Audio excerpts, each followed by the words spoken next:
Good morning, class. Today we're going to start our new chapter on daily life in the colonies. Um, we have 5 sections that we'll be going through in this chapter. The first one that we're going to focus on today is we're going to look at the social classes of colonial life. That gives us a really good broad perspective for what life would have been like for different groups of people within the colonies. Then later this week, we will look at family life. So looking at gender roles within the colonies, looking at also different age groups. So what it would have been like for children versus adults. Then we'll look at the education opportunities that were available later on in the week.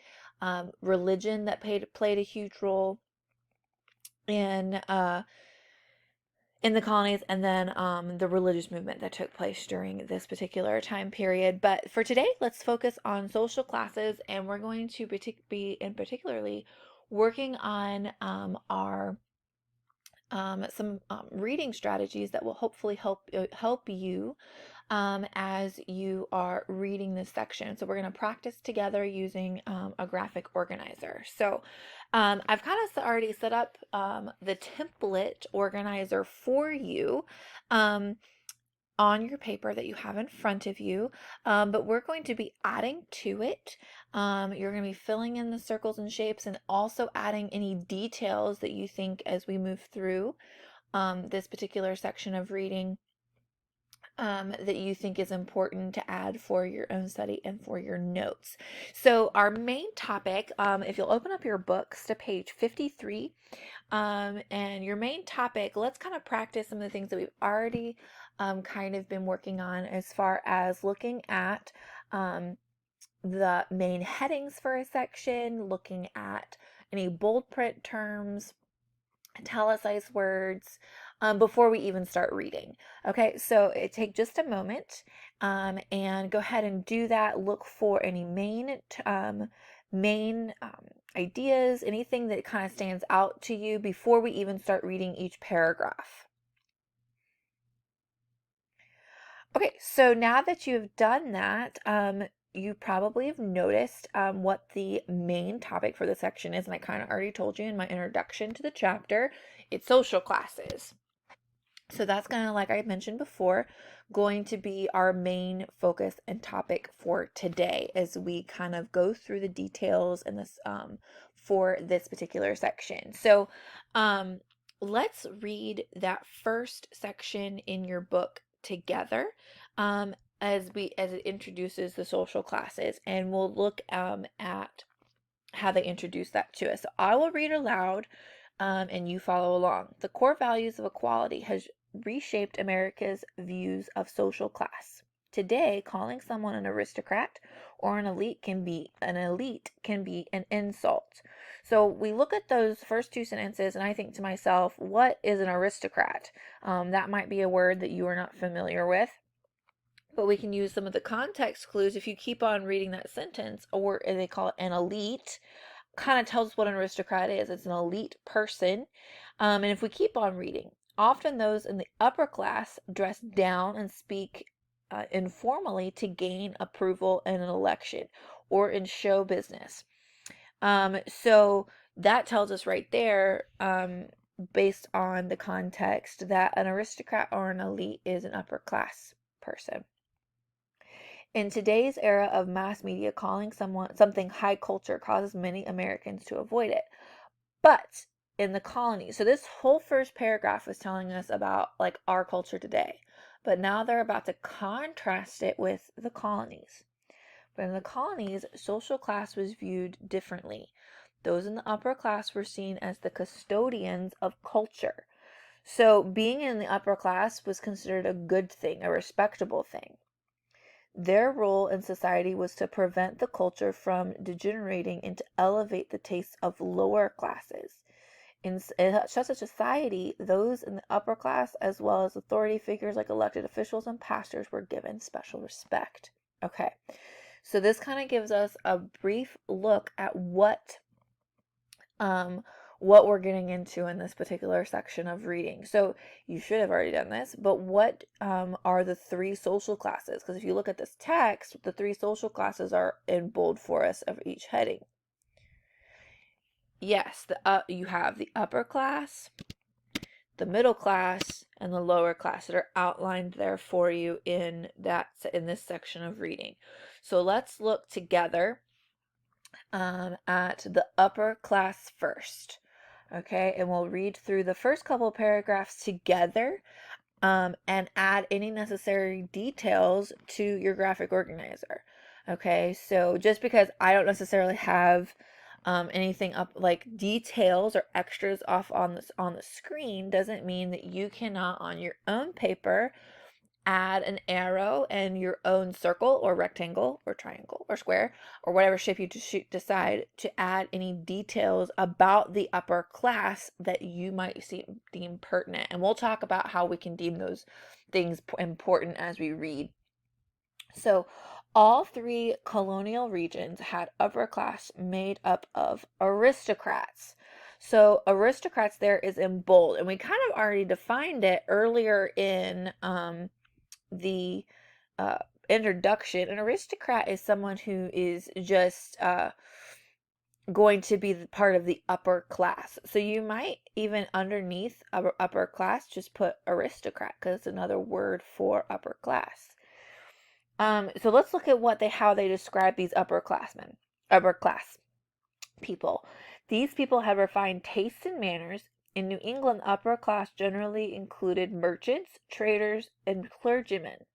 Okay, so this tells us the occupations of the upper class. So you might consider that being an important detail of who makes up the upper class, adding that to your graphic organizer by drawing an arrow off to the side and a circle and adding the different types of occupations. So you would have merchants, traders, and clergymen. The Mather, Winthrop, and Faneuil and Flancocke families were especially wealthy. In the middle and southern colonies, the upper class included those who owned large pieces of land. Okay, so that tells us that wealth here is not necessarily based on occupation across the board. The wealthy in New England was made up of merchants, traders, and clergymen, but in the middle and southern colonies, it was those that owned large pieces of land. A few gained their positions by holding high offices or by marrying wealthy people. In colonial New York, the Roosevelts, the ancestors of two presidents, and the Van Zellers were in the upper class. Plantation owners in the South included the Birdsleys, Pickneys, and Middletons. So these are just extra details and family names that were important during this time period, but probably not necessary for us to copy down. They're just extra details. However, the occupations I would probably consider important because that gives us just a little bit more detail and a broad, but it still keeps us broad enough where we're not getting so bogged down in extra details. All right, so let's keep reading one more paragraph, and then I'm going to have you work on the middle class paragraph in groups here just a moment. But one more paragraph about the upper class. In all three regions, upper class families enjoyed more comforts and luxuries than the lower class. Ooh, so notice here, I'm thinking aloud to myself how they just contrasted in this sentence upper class with the lower class. So, what's the difference between the upper class and the lower class? Well, the upper class, it says, has more luxuries than the lower class. Usually those in the upper class imported much of their fabric, clothing, furniture, and other goods from Europe. Their sons received good educations. Their servants helped perform the household chores. Most of these wealthy colonists, however, were not lazy. They worked hard to earn their money, and they had to work hard to keep it. All right, so here, the upper class, it just tells us more details about the luxuries they had versus the lower class. So the details it gives us, a lot of their stuff came from Europe. Their children were more educated. They had servants. But those are just the extra details. As far as necessarily what you need to write down, you might just often like give yourself another detail circle. So give yourself another arrow and just write down they had more luxuries.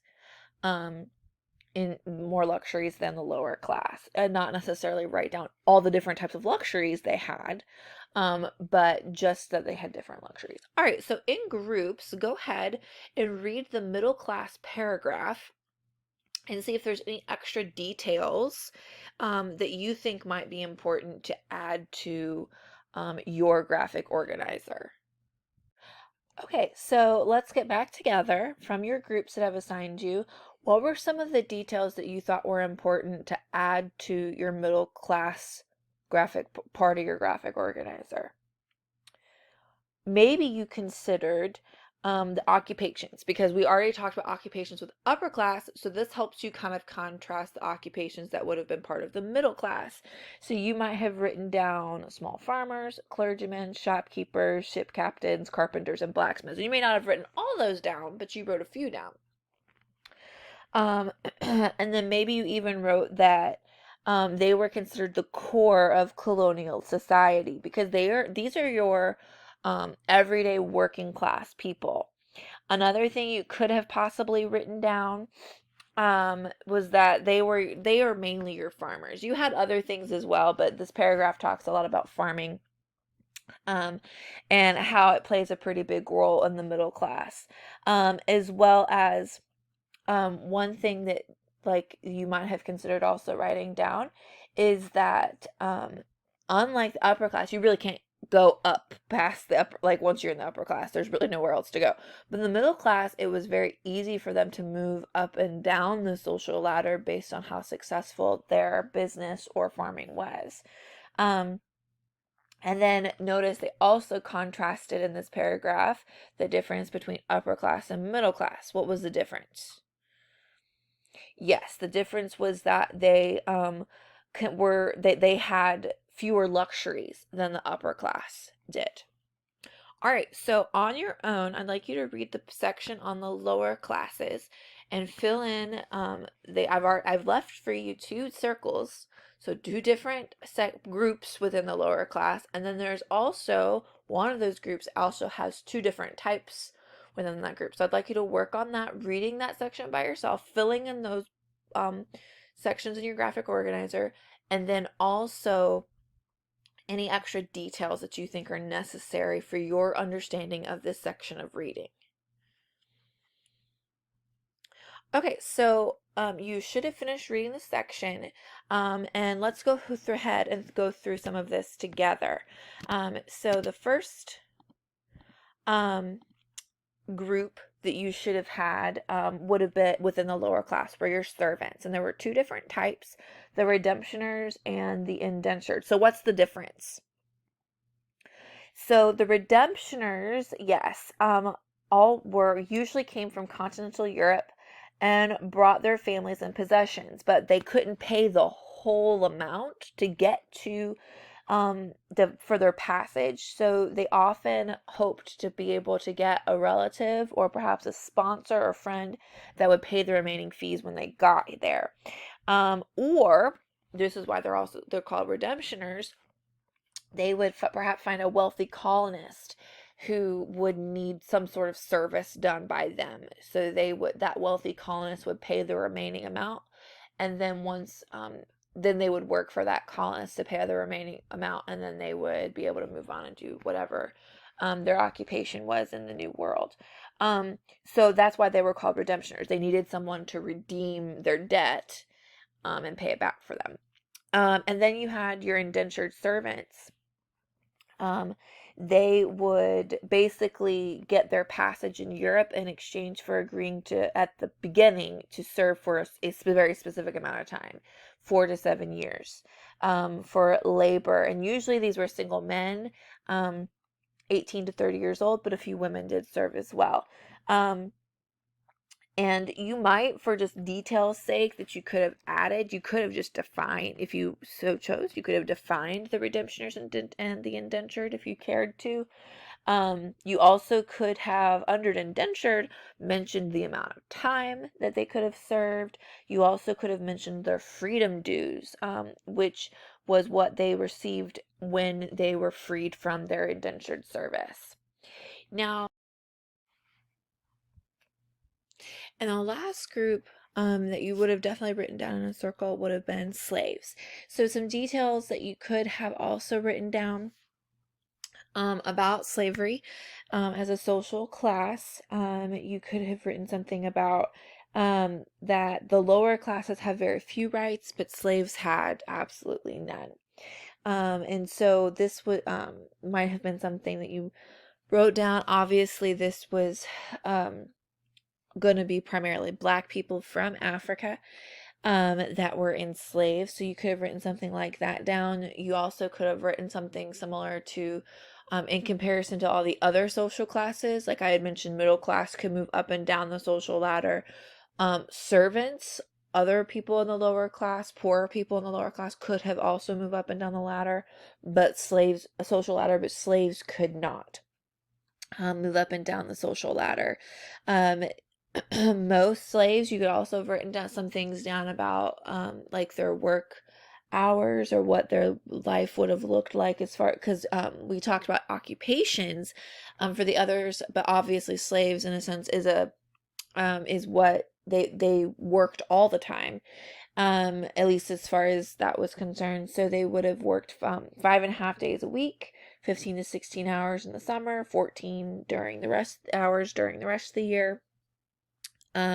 You could have also written some things down as far as like colonists questioning whether or not slavery was good. Obviously, we know the answer to that, but you also could have written a few things down even during this time period, that there were small anti-slavery movements that were taking place even during this time period, but of course, unfortunately, they did not get a lot of traction until much, much later. Okay, so hopefully this strategy kind of helps you organize your reading, your thoughts as you were reading. And this helped you kind of create a method of what you can study as well. All right, we'll pick up here tomorrow with the next section, and we'll keep kind of practicing with the strategy.